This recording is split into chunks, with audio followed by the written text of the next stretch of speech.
Harry Litman from the Talking Feds YouTube channel and the Talking Feds Substack.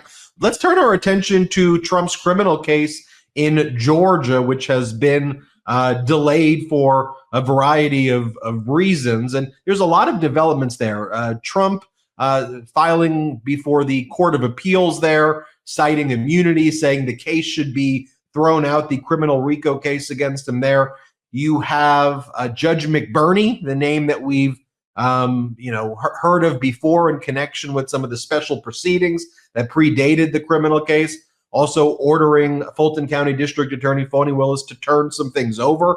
I want to talk about that. Then you have Ken Chesebro, Donald Trump's lawyer, who was one of the first people to enter into the plea agreement, thinking that that was the smart move to go early. But now he regrets the decision that he entered the plea, because had he just waited a few more weeks, everything would have been delayed and the criminal charges probably would have been almost indefinitely stalled.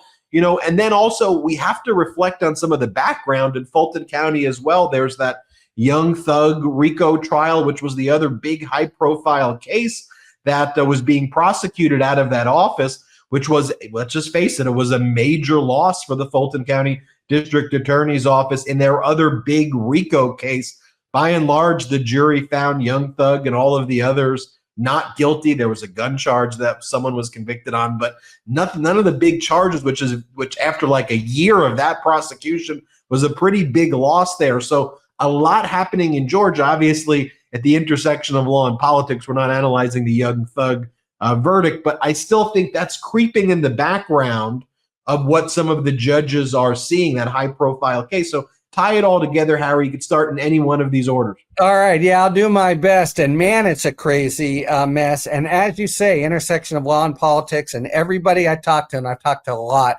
down in Georgia, emphasizes that point again and again. There is no law without politics, no politics without law. Right now, you have one of the House committees trying to subpoena all this information from Fani Willis, basically to make trouble with her, about her. But the case, let's go to the motion by Trump. But remember where we stood. The Court of Appeal, for totally mysterious reasons, just said, we're not going to be looking at this case now and indefinitely. So the whole thing, which was already kind of a little off track, remember, McBurney said, you've got to either wait or the whole office has to go. Wade obviously left. And then he said, I won't recuse you, but he permitted Trump and those guys to appeal. That's what's now there. And the Court of Appeal just said, we're not going to deal with it. So it had this feel of being all kind of extinguished and mothballed, but it isn't. And we've been the same thing, the whole 4 cases. There's a little bit going on in New York. The feds one are gone, but this is always an afterthought. And yet, big, sprawling, messy case that it is, involving not just Trump and a lot of people in Georgia, but all the president's men here, right? Mark Meadows, Rudy Giuliani, as you say, Chesebro, who pleaded, and 2 or 3 have as well, Jenna Ellis. And Trump has now set his sights. He obviously wants to enter office and leverage what he sees as his landslide victory into making all these cases go away. But there's a problem, because the Georgia case, it's just, waiting to resolve whether to recuse that office. Then in theory, it would go back down, even if they do recuse, to another DA. He wants to cut all the way through that. How can he do it? Basically, what he's saying is he's trying to leverage everything he can, but there's the immunity opinion and the OLC opinion that is referenced in there, and he wants to say, for that reason, you cannot have a criminal case hanging over a president's head, period. That's going to be a tough sell, you would think, for the Supreme Court, because they've said you can have a civil case hanging over you, and if as long as you don't have to do much, that's okay. But he wants to say you can't do it, and you can't even do it to a president-elect.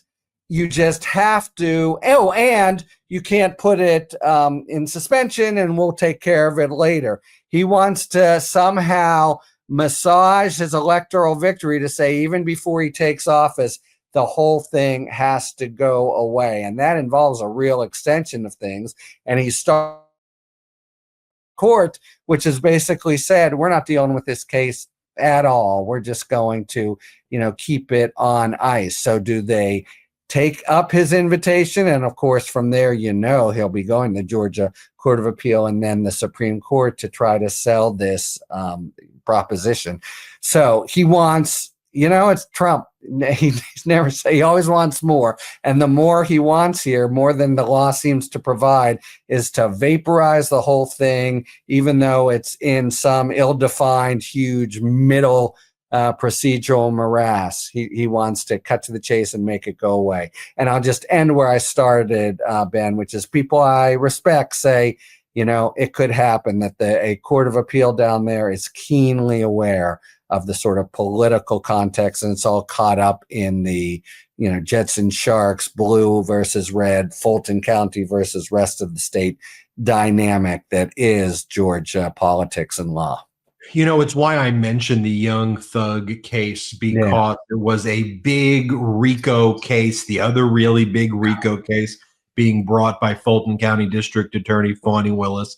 And it really was like the outcome was an embarrassing outcome based on the allegations made from a prosecutorial standpoint. It was a rout by the defense. And so, part of it, I think, is the Court of Appeals and Supreme Court in Georgia already had a bit of a dim view on Fulton County prosecutions in general. You see that seep through. There's a lot of language that they use that's subtle, but seems to indicate that they think that, Fulton County being kind of an ideological different area and different ideological prosecutions than the ideological prosecutions we maybe see in other areas of that state as well.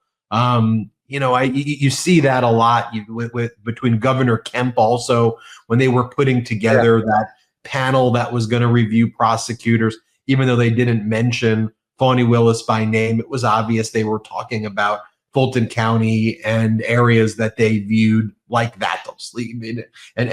But the Georgia politics intertwined with who gets appointed by the governor to these appellate seats, who gets appointed to the Supreme Court, to me informs that they never wanted anything to do with this case. Outside of Fulton County, they wanted to slow roll it, push it aside until they saw what happened with the election. And now that they saw the outcome, the Republican-led justices and judges, I think clearly want this thing gone. And to me, they're more ideologically aligned with the composition of the United States Supreme Court. I don't think it gets to the United States at some level, whether it's this Court of Appeals or the Georgia Supreme Court. I think they're going to say enough and gut it. Now, people may not like to hear that, but I just think that's the reality of the Georgia bench. Yeah, I mean, it seems very possible. And if that does happen, I think there'll be a fair number of people who say, oh, is that still around? Because it has been this afterthought, but one that really matters. And just remember what we're talking about, when she charges this RICO thing, what it means is every scrap of evidence, whether it's criminal conduct or not, anything that happened is now just thrown into this big bucket and called a criminal scheme. The scheme basically to steal the election from Biden by Trump. So whether you try one person or 19 it's basically this whole year. And as you say, it happened with the Young Guns case. You go on and on and on, and then all of a sudden, it ends not with a bang, so to speak, but with a whimper. So this case, from the time it was brought, is a mess.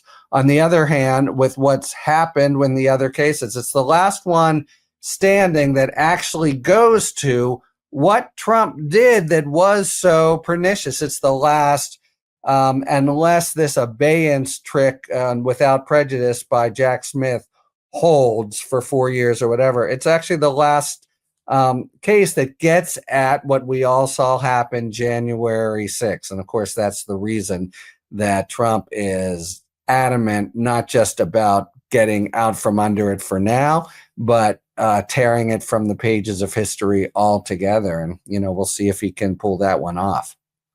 Harry Litman, Talking Feds Substack, check it out. Talking Feds YouTube channel, check it out. That YouTube channel is growing. It's where I get my legal news from. So everybody hit subscribe here, but then go immediately to Harry Litman's Talking Feds YouTube channel and check out that Substack. You just go to Substack and then check out Talking Feds. Harry, thank you. Hey, thank you, man. Love this video? Make sure you stay up to date on the latest breaking news and all things Meidas by signing up to the MeidasTouch newsletter at MeidasTouch.com/newsletter.